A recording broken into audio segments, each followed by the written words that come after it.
Kedelai atau dikenal dengan nama kutu kebul adalah hama yang sering menyerang berbagai macam jenis tanaman, terutamanya tanaman buah, hias, sayuran, ataupun tanaman lain. Hama ini akan menyerang pada batang, tangkai daun, batang tanaman, buah, dan daun.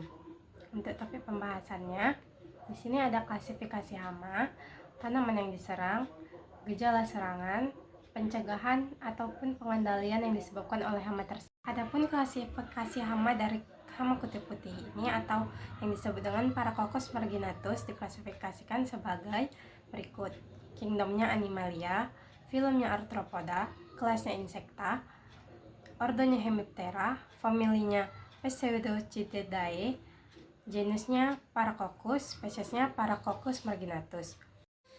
Melebuk ini mempunyai filamen lilin di pinggir tubuhnya hingga dapat menyebabkan kerusakan dengan cara mengisap cairan. Untuk tanaman yang diserang, di sini ada tanaman kedelai, yang mana tanaman kedelai merupakan salah satu dari jenis tanaman yang termasuk jenis polong-polongan. Klasifikasi dari tanaman tersebut adalah kingdomnya Plantae, subkingdomnya Tracheophyta, superdivisinya Spermatophyta, divisinya Magnoliophyta, subdivisinya Angiospermae, kelasnya Magnoliopsida, ordonya Polypetales, familinya Fabaceae atau Leguminosae, jenisnya Glycine, dan spesiesnya Glycine Max L. Perakaran tanaman kedelai terdiri atas akar tunggang yang terbentuk dari bakal akar, 4 baris akar sekunder yang tumbuh dari akar tunggang, dan sejumlah cabang yang tumbuh dari akar sekunder, akar adventif, dan bagian bawah hipokotil. Pertumbuhan batang kedelai dibedakan menjadi dua tipe, yaitu tipe determinate dan tipe indeterminate. Perbedaan sistem pertumbuhan batang ini didasarkan atas keberadaan bunga pada pucuk batang. Umumnya, bentuk daun tanaman kedelai ada dua, yaitu bulat atau oval dan lancip atau lanceolate. Kedua bentuk daun tersebut dipengaruhi oleh faktor genetik. Lalu ada tanaman kacang-kacangan, termasuk tanaman kedelai, mempunyai dua stadia tumbuh, yaitu stadia vegetatif dan stadia reproduktif. Stadia vegetatif mulai dari tanaman berkecambah sampai saat berbunga, sedangkan stadia reproduktif mulai dari pembentukan bunga sampai pemasakan biji.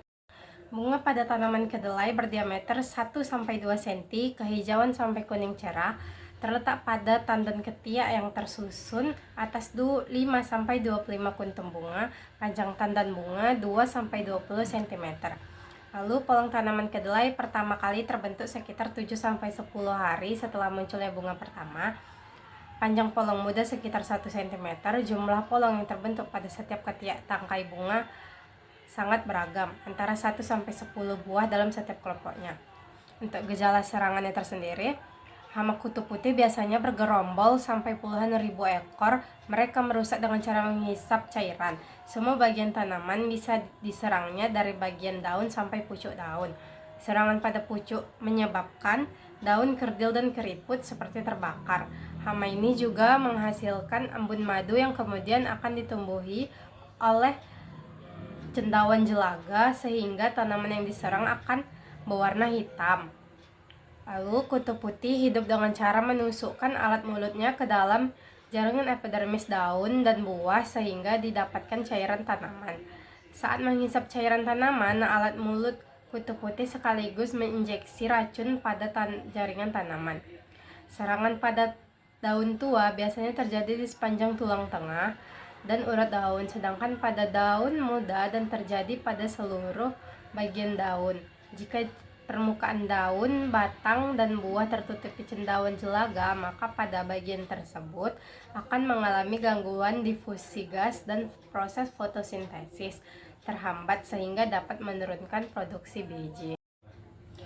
Lalu yang terakhir ada pengendalian hama. Pengendalian hama kutu kebul secara kultur teknis dapat dilakukan dengan cara penanaman kedelai lebih awal, penanaman varietas toleran, penanaman tanaman penghalang, misalnya jagung di antara kedelai, sistem pengairan yang teratur, misalnya pengairan curah atau sprinkler, dan yang terakhir adalah pergerakan tanaman bukan inang, dan sanitasi.